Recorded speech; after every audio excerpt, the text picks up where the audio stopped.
You're just a freeloader pretending this house is yours.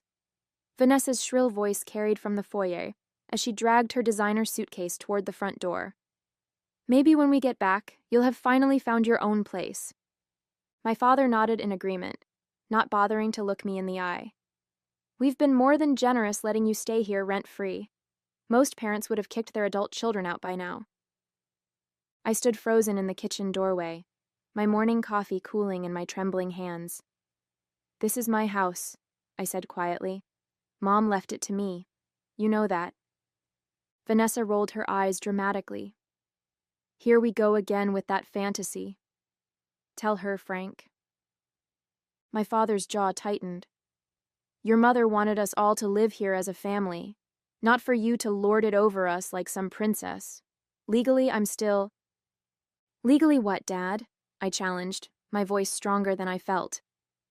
He grabbed the handle of his suitcase. We're going to miss our flight. Cassie's already waiting in the car. The door slammed behind them, leaving me alone in the echoing silence of the Victorian home my mother had lovingly restored before cancer took her 5 years ago. My name is Samara Wells, I'm 24 years old, and despite what my father and stepmother believe, I am the legal owner of this house in suburban Philadelphia. My mother made sure of that, placing the property in a trust with me as the beneficiary following her death. What I want is simple: respect for my mother's wishes and acknowledgement of my rightful ownership. Standing in my way are my father, who has conveniently forgotten the trust's terms, and Vanessa, my stepmother of 3 years, who treats me like an unwanted houseguest. I took a deep breath and walked to the large bay window, watching their car back down the driveway. My stepsister Cassie, 16, sat in the back seat, her face illuminated by her phone screen. They were headed to the Bahamas for 10 days, a family vacation from which I had been deliberately excluded. As their car disappeared around the corner, I felt a familiar mixture of hurt and anger rising in my chest. I had tolerated their dismissive behavior for years, telling myself it was what Mom would have wanted, for us to remain a family despite her absence.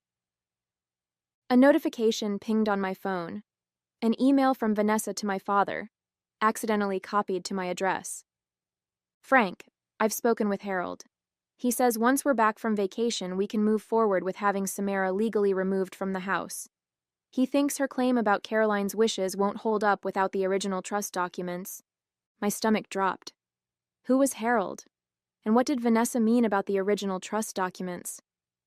With growing unease, I realized the situation was far worse than I had imagined. My mother, Caroline Wells, was a brilliant architectural historian who spent her career restoring historic homes in Philadelphia. This house, a Queen Anne Victorian built in 1887, had been her crowning achievement and greatest love. She purchased it as a crumbling foreclosure when I was just 7 years old, pouring her heart and savings into its restoration. My childhood memories are filled with the sounds of sanders and hammers, the smell of varnish and paint, and my mother's infectious excitement about uncovering original fixtures and woodwork. Dad never shared her passion. An accountant by trade, he tolerated what he called Caroline's expensive hobby, but complained constantly about the costs and disruption. Their marriage had been strained for years before Mom's diagnosis, but they stayed together, largely for my sake. When Mom learned her cancer was terminal, she made careful arrangements for the future. I was 19 then, a sophomore in college studying architectural preservation, following in her footsteps. Between chemotherapy sessions, she consulted with attorneys, set up the trust, and had long conversations with me about her wishes for the house.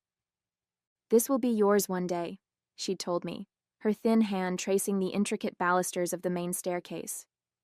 Your father can live here as long as he needs to, but the house belongs to you. Promise me you'll preserve it. I promised, of course. What I didn't anticipate was how quickly Dad would move on after her death. He met Vanessa at a work function barely a year after Mom's funeral. 6 months later, she and Cassie had moved into our home, bringing with them modern furniture that clashed with the Victorian aesthetic and an attitude that suggested they were doing me a favor by occupying my father's house. Initially, I tried to accommodate them. I was still finishing college, Still grieving and grateful for any semblance of family, Vanessa made occasional efforts at friendliness, though these moments always felt performative rather than genuine. Cassie remained distant, buried in her phone or sequestered in her room. Dad changed after they arrived. He began referring to Mom's carefully curated antiques as that old junk, and suggesting we modernize rooms that had been historically restored. When I objected, citing Mom's wishes, he would grow distant and cold. "Your mother is gone, Samara," he'd say. "The living need to come first now."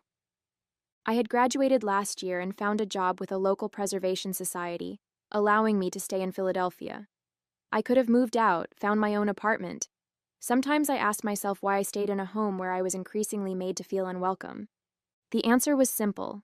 This house was Mom's legacy to me, her final gift. Walking away felt like betraying her memory. So I endured the subtle digs, the exclusion, the gradual erosion of my place in what should have been my home. Now staring at Vanessa's accidentally forwarded email, I wondered if my patience had been a mistake. With my father and Vanessa now thousands of miles away, I decided to use their absence to search for answers. Who was Harold, and what did Vanessa mean about the trust documents?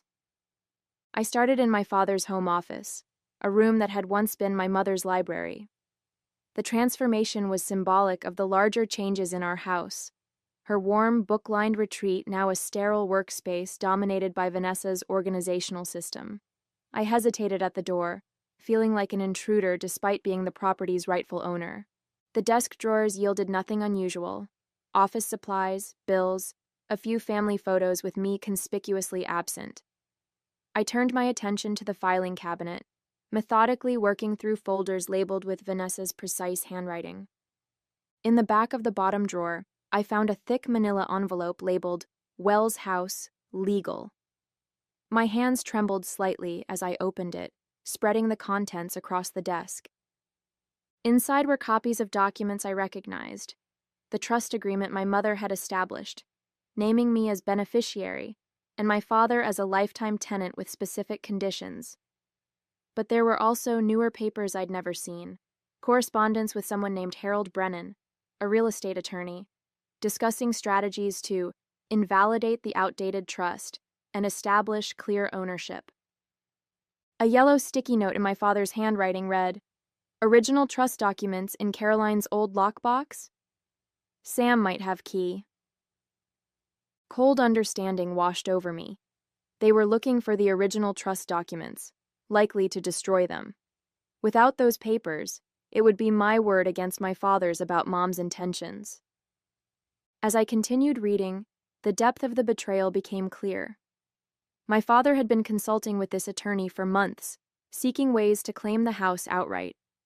Vanessa was actively involved, suggesting they could argue that Mom had been mentally compromised when she established the trust due to her medication.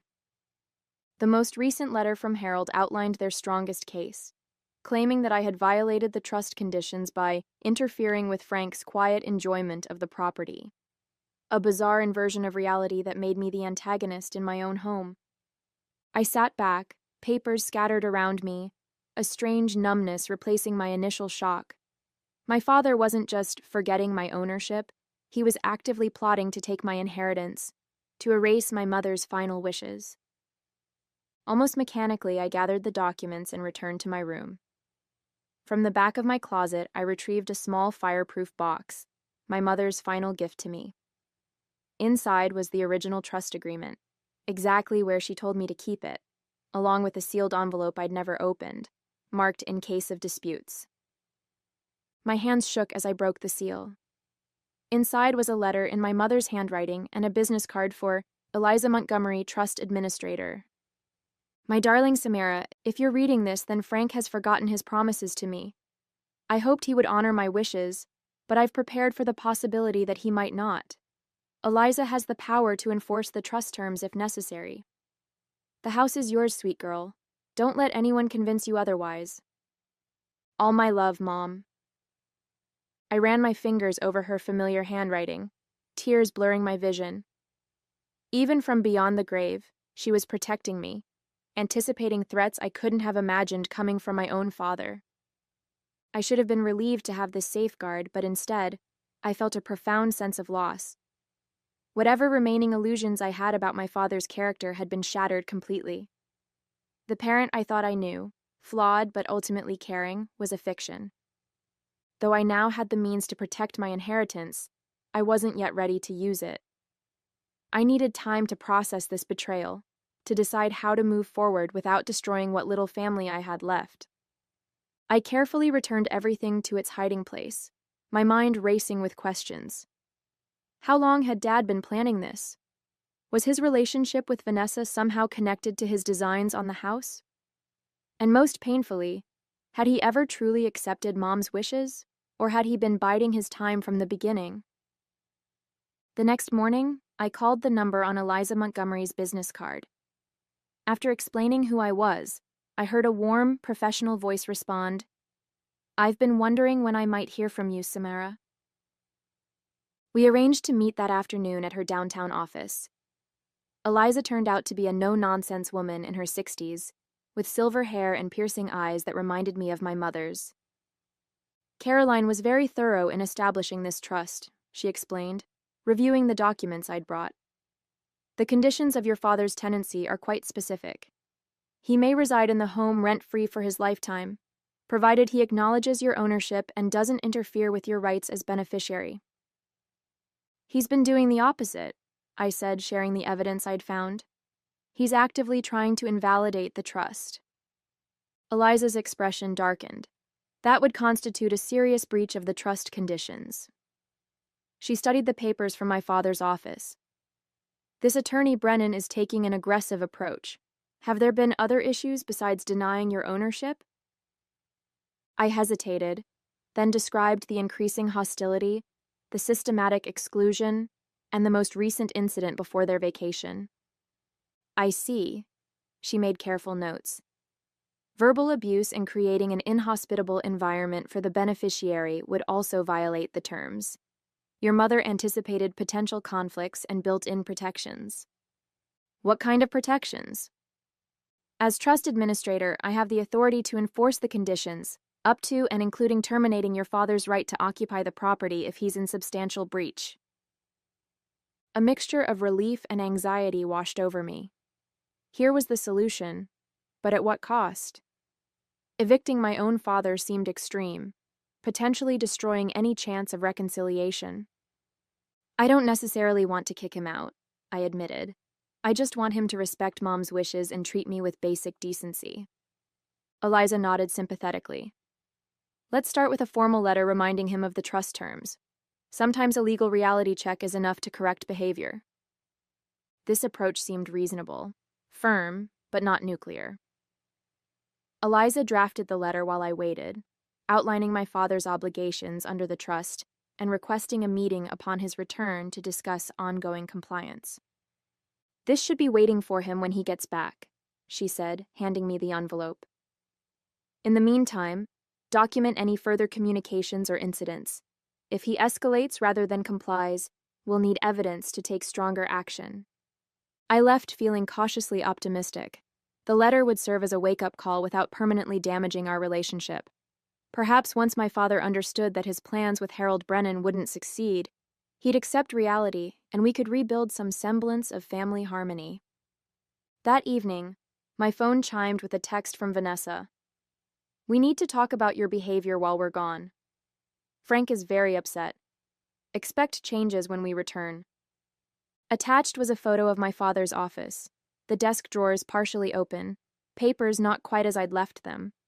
They must have installed cameras before leaving, something I should have anticipated. My intrusion had been discovered. Shortly after, an email arrived from my father. "I'm deeply disappointed in your breach of privacy. Searching through my personal documents shows exactly why you're not responsible enough for home ownership. We'll be consulting with our attorney immediately upon our return." I forwarded both messages to Eliza, my hands shaking. Her response was immediate. "This changes our approach. Their aggressive stance suggests they won't respond reasonably to the letter. I recommend you allow me to exercise the trust's enforcement provisions now." In plain language, she was suggesting I authorize the eviction process. the nuclear option I'd hoped to avoid. Before I could reply, another email arrived, from Harold Brennan directly. Ms. Wells, I've been retained by Frank and Vanessa Wells regarding the disputed property at 1847 Chestnut Avenue. Please cease any communication with my clients and direct all future correspondence to my office. Be advised that we are preparing legal action regarding your unfounded claims to the property. My heart sank as I realized my cautious, measured approach had backfired. By giving them warning, I'd only accelerated their plans. The hope I'd felt earlier evaporated, replaced by the sickening certainty that this conflict was heading toward an irreparable break. "Mom," I whispered to the empty room, "what would you have me do now?" The next morning, I called Eliza to discuss our options. Her advice was clear and firm. "Samara, your father has engaged legal counsel who's already taking an aggressive stance. This suggests they intend to move quickly once they return. We need to respond with equal decisiveness." "What exactly are you proposing?" I asked, a knot forming in my stomach. "I recommend we petition the court for an emergency enforcement of the trust provisions, including a restraining order preventing your father and his wife from re-entering the property pending a full hearing." "A restraining order? Isn't that extreme?" "Not in this context. Their communications show clear intent to violate the trust and potentially remove you from your rightful home. The restraining order would simply maintain the status quo until a judge can review the full facts." I paced my bedroom, weighing her words. "They're on vacation for 8 more days. Do we really need to act so quickly?" "The timing works to our advantage," Eliza explained. "Filing now gives us time to secure the order before they return, preventing a potentially volatile confrontation. Remember, they don't know you've contacted me or that you have the original trust documents." Her logic was sound, but the emotional weight of the decision felt crushing. This wasn't just about property rights. It was about severing what remained of my family. "Let me think about it," I said finally. After hanging up, I wandered through the silent house, running my fingers along the walnut banister my mother had lovingly restored, examining the stained glass window she'd commissioned to replace a broken original. Every corner held her memory, her vision of what this home should be. My contemplation was interrupted by another notification, a banking alert I'd set up after discovering their plans. To my shock, my father had remotely initiated a wire transfer from our shared household account, the account I primarily funded for utilities and upkeep, to Harold Brennan's law firm. He was using my own money to finance his legal attack against me. This final betrayal crystallized my decision. I called Eliza back immediately. "I'm ready to proceed," I said, my voice steadier than I expected. "What do you need from me?" The next few days passed in a blur of legal activity. Eliza filed the emergency petition, gathered affidavits, and compiled evidence of my father's actions. My role was to document the home's condition, catalog my mother's restorations, and prepare a statement about the trust's creation. 3 days before my father and Vanessa were due to return, Eliza called with unexpected news. "The judge has granted our petition," she said, "but there's a complication. In reviewing your mother's original will and trust documents, we discovered something significant." "What kind of something?"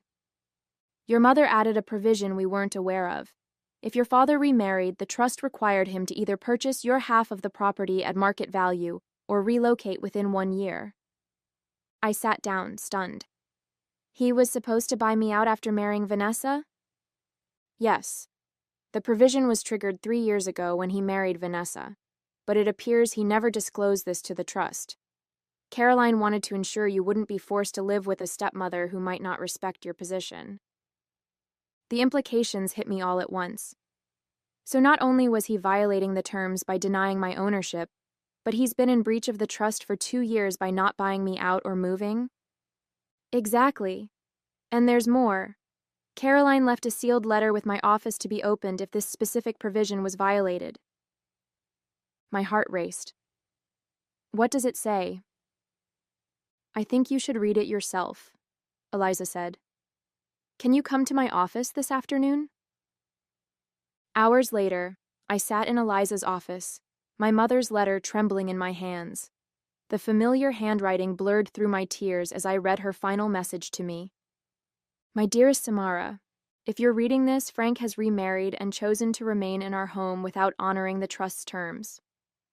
I wish I could say I'm surprised, but I've always known his attachment to the house was more about possession than appreciation. What Frank doesn't know, what I never told anyone, is that the funds for purchasing and restoring our home didn't come from my salary alone. They came primarily from my inheritance from my grandmother, with the specific condition that the property remain with blood descendants. Frank has no legal claim to the house beyond what I granted him in the trust, which he has now violated. I've instructed Eliza to help you claim what is fully and rightfully yours. The house is your legacy, your heritage, not just from me, but from generations of women in our family. Stand firm, my brave girl. You are stronger than you know. All my love, Mom. I looked up at Eliza, who had been quietly waiting while I absorbed this revelation. This changes everything, doesn't it? She nodded. Your father has no claim whatsoever on the property. None. Armed with this new information, Eliza and I revised our legal strategy. Rather than simply enforcing the trust conditions, we would pursue complete termination of my father's tenancy rights based on multiple breaches, denying my ownership, creating a hostile environment, attempting to invalidate the trust, failing to comply with the remarriage provision, and misusing household funds. The restraining order is now in place, Eliza explained as we finalized the paperwork. They won't be able to enter the property when they return. The sheriff will serve the formal eviction notice and will proceed with a court hearing for permanent resolution. I nodded, feeling oddly calm despite the enormity of what we were setting in motion. What kind of timeline are we looking at? The temporary order lasts 30 days. The hearing for permanent resolution is scheduled for the 3rd week, which gives your father time to secure new housing arrangements. As I drove home, I contemplated the practical aspects of this abrupt transition. Most of the furniture was my mother's, documented in the trust inventory, but my father and Vanessa had added their own pieces. Cassie had her own bedroom filled with personal belongings. I would need to make arrangements for them to collect their possessions under supervision.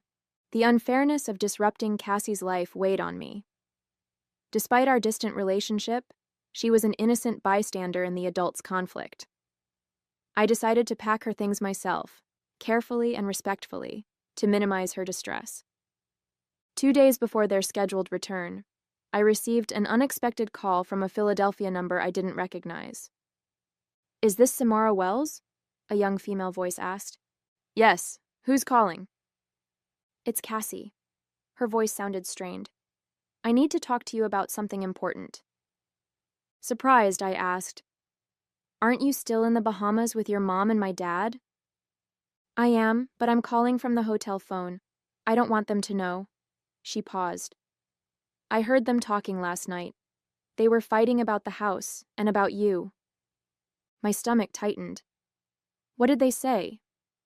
Frank said their lawyer thinks they can get the house if they claim you're mentally unstable or something. Mom suggested they could make it look like you're dangerous to be around. Cassie's voice dropped lower. They talked about planting something in your room when we get back. I don't know what exactly, but it sounded bad. The revelation stunned me. They were planning to fabricate evidence against me, potentially something to suggest I was dangerous or unbalanced. It was a desperate, despicable tactic. Thank you for telling me, Cassie. That was brave of you. It didn't seem right, and I heard other stuff too. About how the house is actually yours, not Frank's. Is that true? Yes, I said simply. My mother left it to me. There was a long silence. They never told me that. Mom always said it was Frank's house and you were just living there until you got your life together. Another pause. I'm sorry for how they've treated you. Her unexpected empathy brought tears to my eyes. It's not your fault, Cassie. I should go before they notice I'm gone, but I wanted you to know. After the call ended, I immediately contacted Eliza to relay this new information. This changes things, she said grimly. If they're planning to fabricate evidence, we need to take additional precautions. I'll contact the court about modifying the restraining order to prevent them from entering the property under any circumstances, even to collect belongings. We'll arrange for a court-appointed supervisor for that process. I agreed with her assessment, but a new worry had emerged. What about Cassie? She's just 16. She shouldn't be caught in the middle of this. We can request special provisions for her in the court order, Eliza suggested. Perhaps supervised visits or a neutral exchange location for her possessions. As we discussed these modifications, another call came in, this time from my father directly. Against my better judgment, I answered. Samara, he began, his voice falsely warm. We've been thinking about our conversation before we left. Vanessa and I want to apologize for our harsh words. We'd like to have a family meeting when we get back to discuss everyone's needs fairly. The sudden change in tone confirmed Cassie's warning. They were setting me up, trying to get me to lower my guard before their return. That sounds reasonable, I replied, matching his artificial warmth. We definitely have a lot to discuss. As soon as the call ended, I turned to Eliza. They're planning something specific for when they return. We need to be ready. She nodded grimly. Don't worry. We will be. The day of my father and Vanessa's return dawned clear and bright, a stark contrast to the storm about to break over our family. As instructed by Eliza, I had vacated the house temporarily, watching from across the street as the necessary parties assembled on the front lawn. The sheriff's deputy, Eliza, in her role as trust administrator, and a court representative to document the proceedings. Their taxi pulled up at precisely 2:15 p.m. I watched my father emerge first, his face relaxed from vacation until he spotted the official vehicles. Vanessa followed, designer sunglasses hiding her initial reaction. Cassie hung back slightly, catching my eye across the distance with a small, almost imperceptible nod. From my position, I couldn't hear the exact words exchanged, but the body language told the story clearly enough. The sheriff stepped forward, officially serving them with the court order. My father's posture stiffened in shock, his hand reaching for the documents. Vanessa ripped off her sunglasses, gesturing wildly as she presumably protested. Eliza remained calm, pointing occasionally to specific sections of the paperwork. The court representative took notes and photographs, maintaining an official record of the proceedings. As the reality of their situation became clear, my father's face transformed, first purpling with rage, then draining to ashen disbelief. Vanessa's reaction was more volatile, her arms flailing as she shouted at the officials, then turning accusingly toward my father. I had imagined this moment differently, perhaps with satisfaction or vindication. Instead, I felt a complex mixture of sadness and resolution. This wasn't a victory to celebrate, but a necessary ending to enable a new beginning. The final blow came when Eliza handed them the last document, my mother's letter explaining the true origin of the house funds and the generations-long female inheritance that preceded me. My father sank onto one of the suitcases, the facade of righteous indignation crumbling into stunned defeat as he finally understood the depth of his miscalculation. The house had never been his to claim. It had always, unequivocally, been mine. In the weeks following that decisive confrontation, the practical matters of separation proceeded with formal precision. My father and Vanessa secured an apartment across town, collecting their personal belongings under court supervision. Our communication was limited to terse emails regarding logistics, the warmth of family irreparably damaged by betrayal and legal intervention. The most surprising development came from Cassie. 2 days after the eviction, she contacted me requesting to meet at a local cafe. They've been fighting constantly, she confided over hot chocolate.